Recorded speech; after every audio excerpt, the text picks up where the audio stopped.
just spit that out there first. Everybody always wants me to say that. Sharp Customs.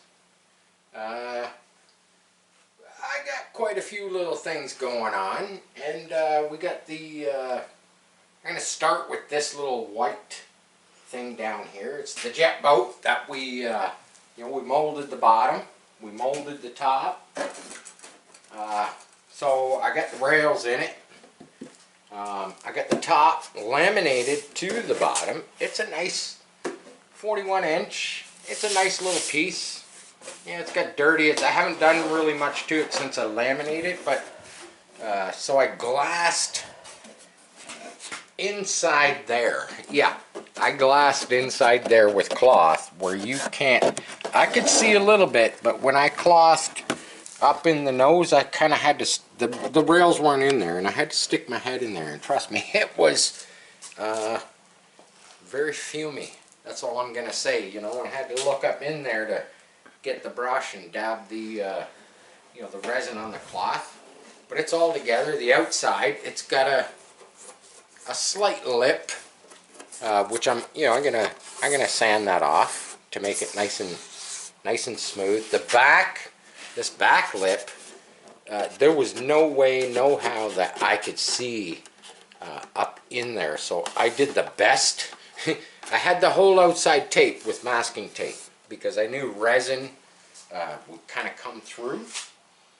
So I got a piece of cloth in there. It feels, I can't see it unless I looked at it with a mirror.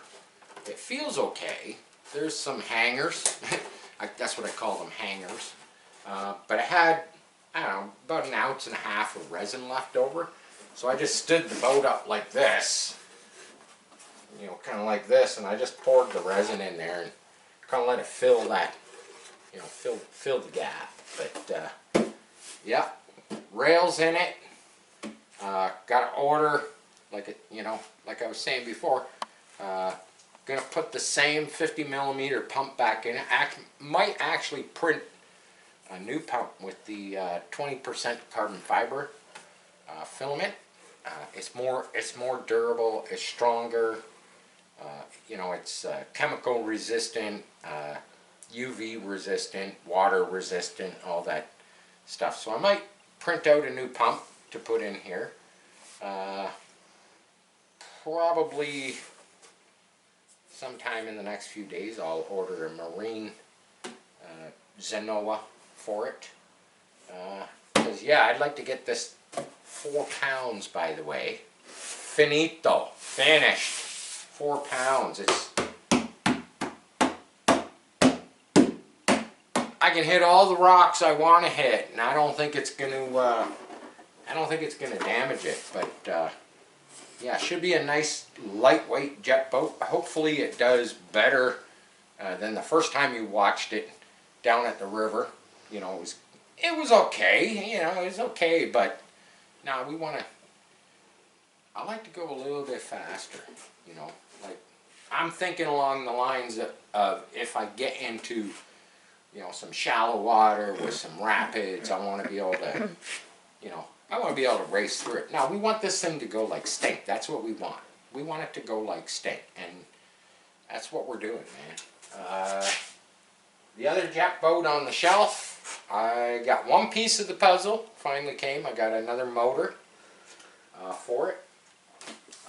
Waiting on the ESC.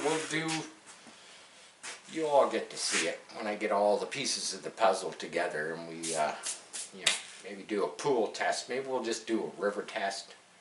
But yeah, I got the other coupe, the dark root beer color coupe. That's gone. That's gone. I got put in a nice big box. It was all cleaned up, pretty looking. You saw it in the last video. I did a little bit of a burnout on the ground with the setup. Look at this. Look at the dust. This thing's been sitting up there so long. Look at the dust. I gotta get it cleaned up. Get it painted. I got a few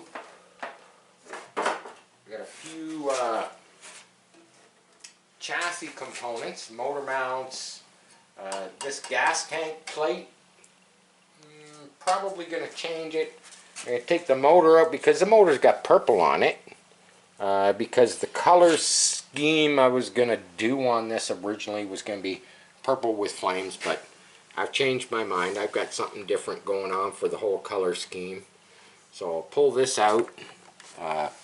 You know, I'll get it painted. I want to get this thing, yeah, kind of all stripped down, cleaned up, painted, powder coated, back together, get it ready to, you know, another one to ship.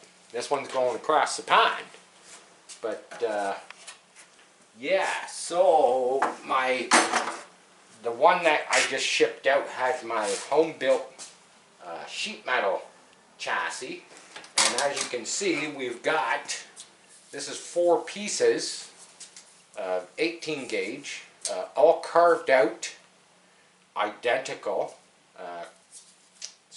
That's just the way to do it. I cut it out of sheet steel with the electric shear.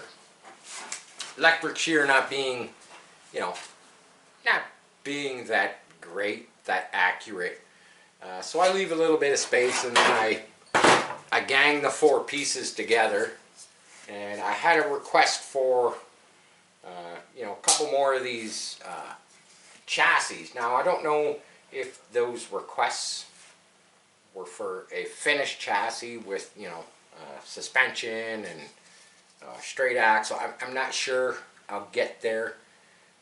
But I figured, you know what? I like to change things up. And it's been, you know, boat this, boat that. And it's like, yeah, I like doing the stuff on the cars too. You know, that's why I pulled this down. I'm probably not going to tackle this. You know, I'll just pick away at it. But I figured, you know, when I got that request for, you know, one of my home-built chassis, I thought, sure, I'll start that tomorrow. You know, which was yesterday. We were going to do a video last night, but we're doing it today. You know, Saturday afternoon. Hopefully before all the riffraff comes, if any of the riffraff comes. But we don't mind that. But yeah, so that's a set of 4. So that'll be 2 rails. My plan was to do at least 3. I got those 4 cut. I got 4 more cut and trimmed. And yeah, as you can see, here's one all tacked together, and I'm going to show you guys. Hopefully the video is not too long. I'm not going to say this is just a little short video, because I'm going to show you guys. This one's just spot welded all together. I did it a little bit narrower. We're at about 3/8 of an inch thickness. It needs, trust me, this thing, you know, you start tacking it up, you know, you tack in between your tacks, and then you do a little bit of grinding, you know, smoothing everything out, and then you do some more tacks, and it's just a go, you know, just ongoing. But I'm going to show you kind of how I got to this point with this rail right here. Now, these rails, they do have a bend somewhere in here. You know, it kind of has a bend, and then at the front up here somewhere it has a bend. And I thought about building a jig so that when I clamped the 2 sides in, it already had those bends. And that was like, well, that's kind of complicated, and you know, better off just to do them straight, you know, and do them like I did the other one. You put the cut in here, you give it its bend, you get the angle, and basically what I can tell you is what I'm going off of is this is an original aluminum 3/8 WCM chassis, and that was what I kind of mocked my chassis off of. Call it what you want. Yes, I drew up, you know, this shape. I know where the bends are, and then I can just measure off of this one to, you know, in the front here, in between this little piece here, as you can see, this is the little cross member, and I got to, you know, make more of these, and I do exactly the same as that other piece you just looked at. I just put the, you know, sheet metal strip all the way around it, you know, to make the front cross member, which holds the front shocks, it holds the leaf spring, and I redesigned it. As you can see, this one's got like a little kicker here, goes straight across, and then it kicks down, and then you got like a 1/2 inch space there. This one I was like, well, why don't I just simplify it so I have less cutting? I just make this straight across. It really doesn't matter. It just makes this a little, you know, a little beefier. You know, simplified. Just one less cut, you know, straight from here to that point. There to there. Well, I have this. It just makes it hard, trust me. It just makes it harder to cut them. I say we jump over. I made a jig out of, yes, a piece of angle, heavy angle, because I wanted something good and sturdy, and I was looking all around here, and I was gonna make a jig out of wood, but then I thought, you know, I gotta tweak it and twist it, and I gotta kind of hammer things, and so I made this jig on this piece of angle. What we'll do is I'm gonna fire up the welder. I've already got a strip laid in here. Now these strips of metal, I cut them with the zip cut, because if you cut them with the shear, and if you cut them with this, like off the sheet, you know, you drew your line, or scribed your line, and you cut it with this, it would turn out, you know, it would turn out like this, because that's just what the electric shear does. It just kind of, you know, it curlicues it. Oh, I'll put it down here. We got glare in here. But yeah, it curlicues it like that, and then you'd have to straighten it all out, and it wouldn't be straight. It'd be all kind of wonky and wavy and whatnot. These are just cut-offs from the side pieces. So yeah, I have to scribe these. Have my old vernier is what I use, and I already put like this great big, I got a hunk of 1/2 inch. Sorry for diving in front of the camera. Big hunk of 1/2 inch. Clamped it on there because I already cut three of these lengths. This is what's left from one I cut off. And after making 3 cuts, you know, I look down these little strips and I go, it's a little funky. You know, it waves a little bit back and forth. So then I took this 1/2 inch bar, clamped it on my sheet metal, and I ground this surface, you know, with a flapper disc, you know, until it made it up with the flat bar, so that I could get this edge straight again. You know, it would be beautiful to have, you know, a foot shear.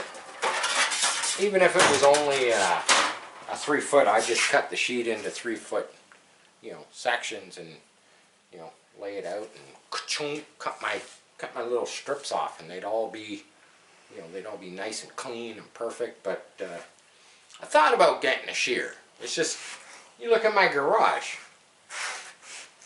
Where the hell am I going to put a frickin' foot shear? I prefer a 4 foot, but so yeah, I take an old vernier, set it, you know, kind of to what I want, and then I just scribe the line. Yeah, not good for the tips of the verniers, but this is an old one, so I don't worry about it too much. Gives me a nice line, and then I have to freehand cut, you know, with a zip cut blade all the way down there, hoping that I get it kind of straight. Anyhow, let's fire up the welder. Let's get this one tacked on, and then I can kind of pull it off, and I can show you. So what I did is I put, don't know if the camera's going to be, so I got this little piece. I use quarter rod, and I tack welded that there, and that, so you can butt these up against it so they're nice and parallel. And then I get these little studs that the frame rail sits on. I got one there, and I got one here. You don't need that many. And I get one under here.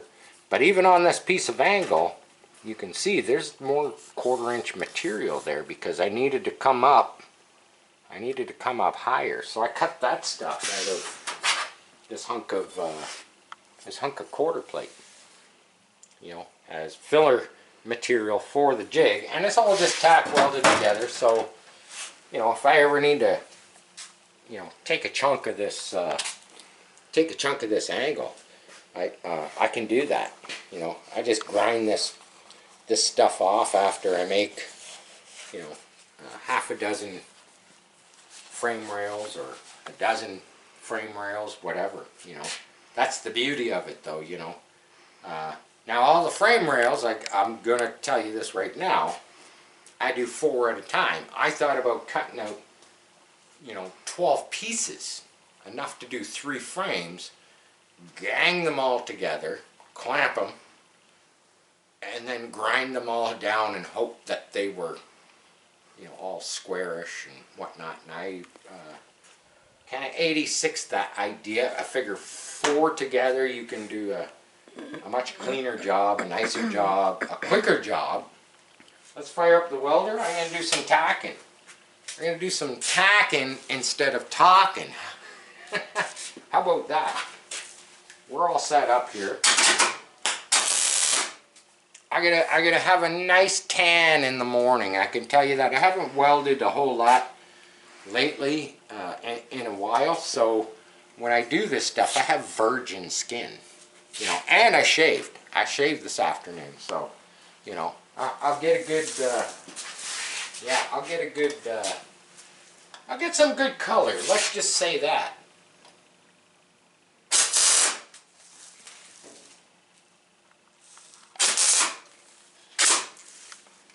You notice all the vice grips, and that's to hold the 2 side pieces parallel.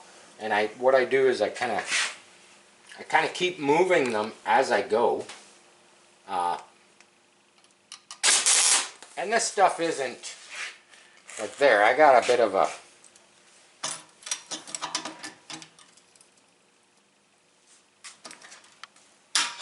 all the vice grips are all preset to, you know, because these pieces, you know, when it's just that thin sheet steel, it's not perfectly straight. It's kind of wavy and whatnot. So I keep moving. I always keep moving my vice grips kind of along with me.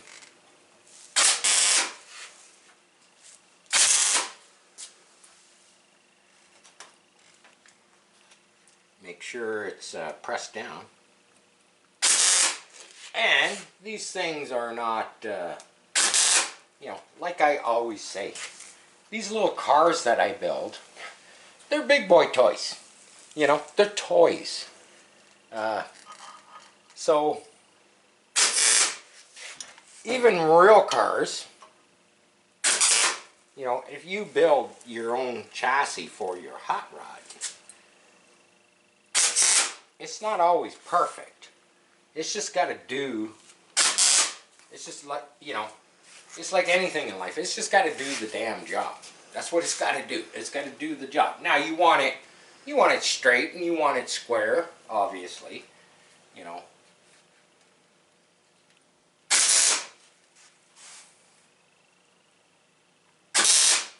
And you know what? Sometimes on these little things, they don't work out. You get some twisting, you get some warping.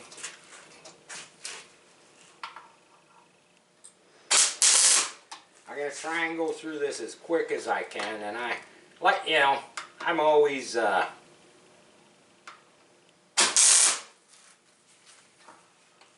gabbing. That's for sure. Now you get to areas like this where your strip is sticking out.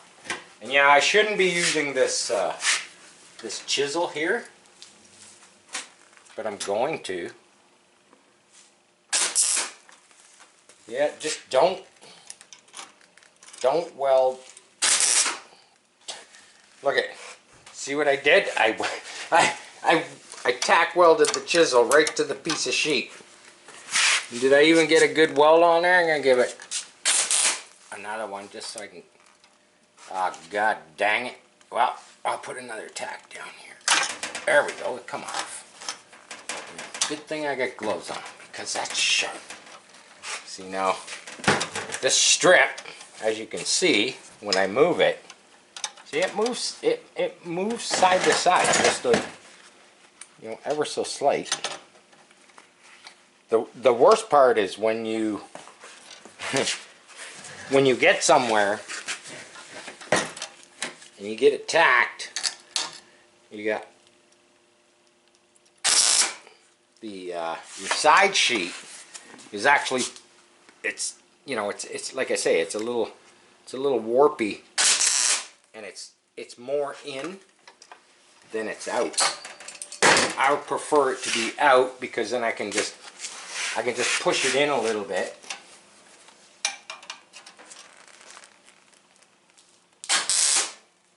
I could just push it in a little bit, you know, kind of compensate with the little strip of sheet steel right here. We get something going on. I mean, I don't worry about it because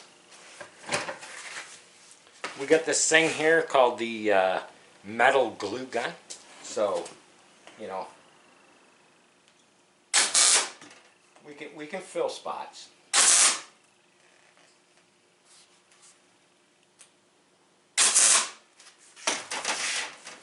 I love my metal glue gun, that's for sure. And yes, for all you safety nuts out there, I am closing my eyes on every tack. I've done this for so long that it's just a natural thing. The beauty part is my glasses actually reflect some of the light. Before I started wearing glasses, my eyelids would get sunburnt, you know, from the UV off the welder. That was no fun, because every time you blink, you know, your eyelids hurt. We're almost there. We're almost there. We're almost there. A couple more tacks here and there. Then I'll pull it off. You'll get to see it. You'll get to see it. Lift our little strip up. It's going good.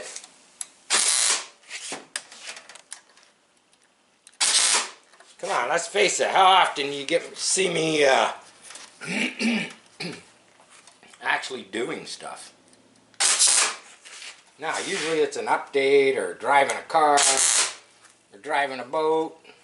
Nah, this is so if you were to get to a spot where the sheet metal is, like right here where I am, the sheet metal is kind of, I could maybe just take this clamp off. Maybe that will relieve it a bit.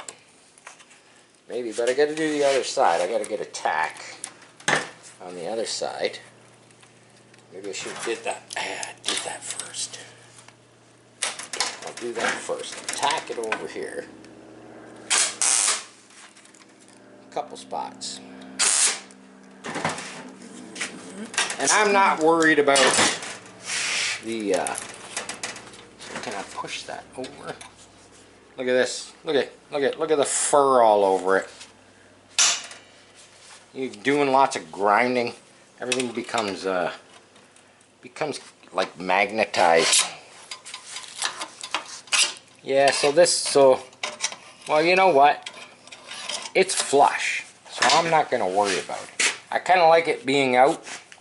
I could take those vice grips off. I really don't want to. Maybe I'll move these ones off. We're almost there. I'll move these ones up, and I'll take these ones off.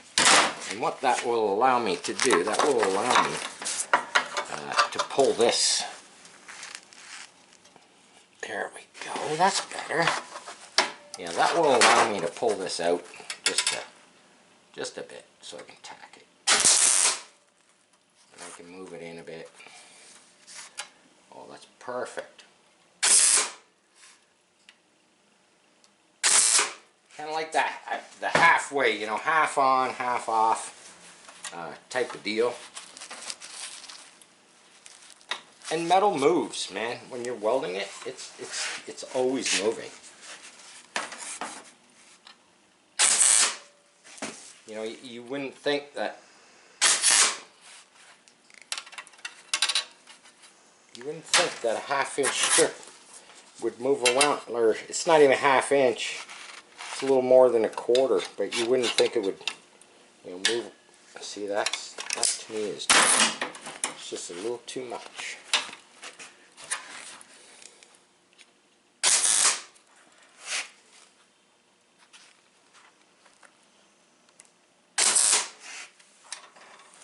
Little gaps here and there, that's okay. You know, we're not going to make it around the corner. I'd kind of do that afterwards.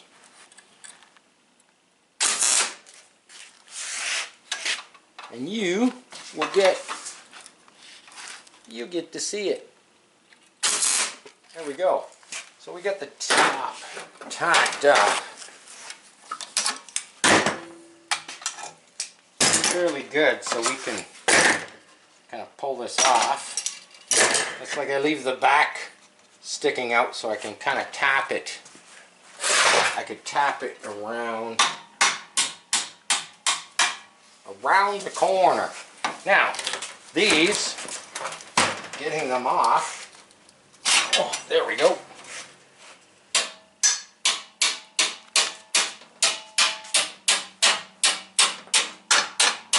Now, as far as the bottom, you know, there you go. There you go.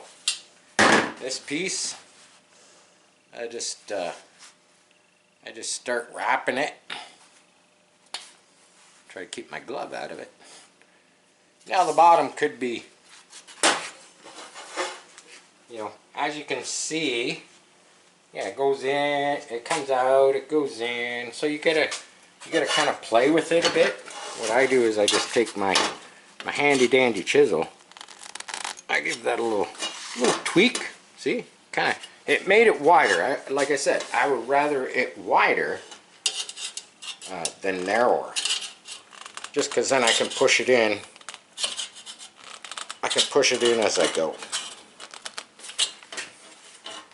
It's like my little curve here.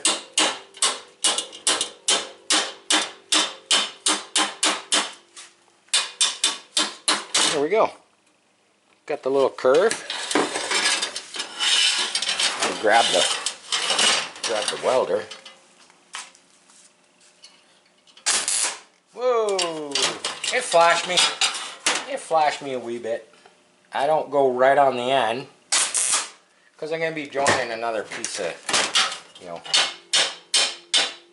sheet steel, and then after this is all, you know, after it's all tacked. So now this piece here. So what I came up with was I can take this. It's a little tricky. It'd be better if I could rotate this piece of angle 90 degrees that way. But I can take this piece after I grind the spot welds down flat, because I want it to sit flat against there. And I can just clamp my rail, you know, like so, to the angle. I mean, I could do it like this. So I could clamp it to the angle, just like that. Obviously this one's not set up for this, but it's all about,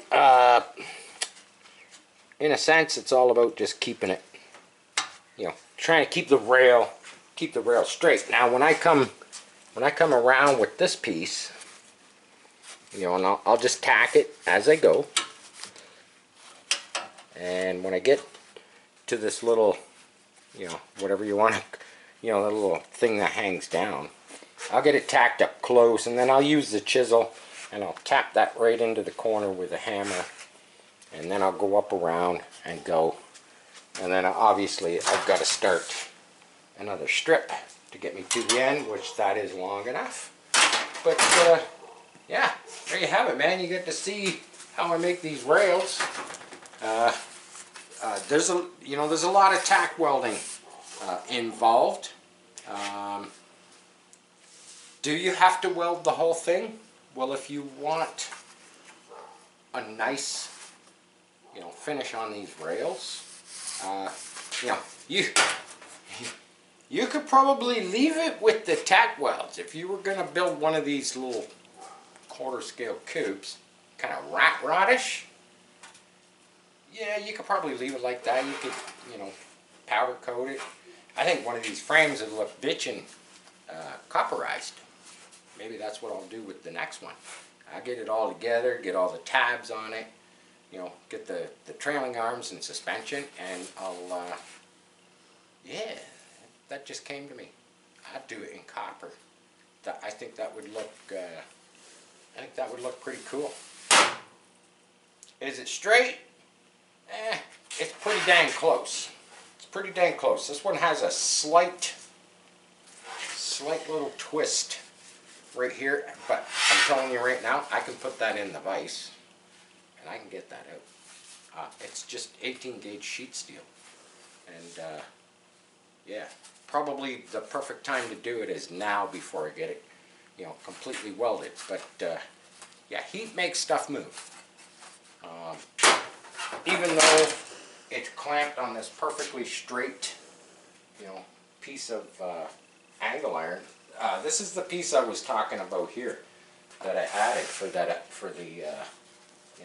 that little bit of an up kick, and it's just tacked on. It's just tacked on, and it's straight. It's straight. I took a square and made sure that it was nice and straight, and of course I checked both sides. It's close enough for a big boy toy. That's what I'm gonna say. It's definitely close for a big boy toy. But there you have it, man. I know I did another video doing these rails, like, probably close to a year ago. This was just a little more in depth, a little more detail. I'm not gonna spare you the pain of me tacking one all up and grinding it down for the next hour, just so you can kind of see how pretty it looks. I'll spare you that pain. You get to see me tack up at least the top side of one. I'll carry on and I'll finish this one. I got to make the cross member pieces that I showed you. As far as the cross member in the back, I use like a 1/2 by 1/2 light wall square tubing. If I have any available. There should be a few pieces still in my, my under the bench with all the scraps. But yeah, there you have it, man. Sharp Customs. Share, like, subscribe. Come back again. I don't even know what my next video is gonna be about. Maybe we'll have a frame together. Maybe we'll have some, an axle in it and whatnot, because yeah, I love doing these scratch builds, and or maybe we'll be building a boat again. I don't know. Maybe we'll be doing something totally different. Maybe we'll be airbrushing. Maybe I'll have my ass working on that 49 shoebox sitting behind the camera girl, which is probably something I should get going on, because yeah, it'd be nice to get the thing mobile. But yeah, there you have it, man.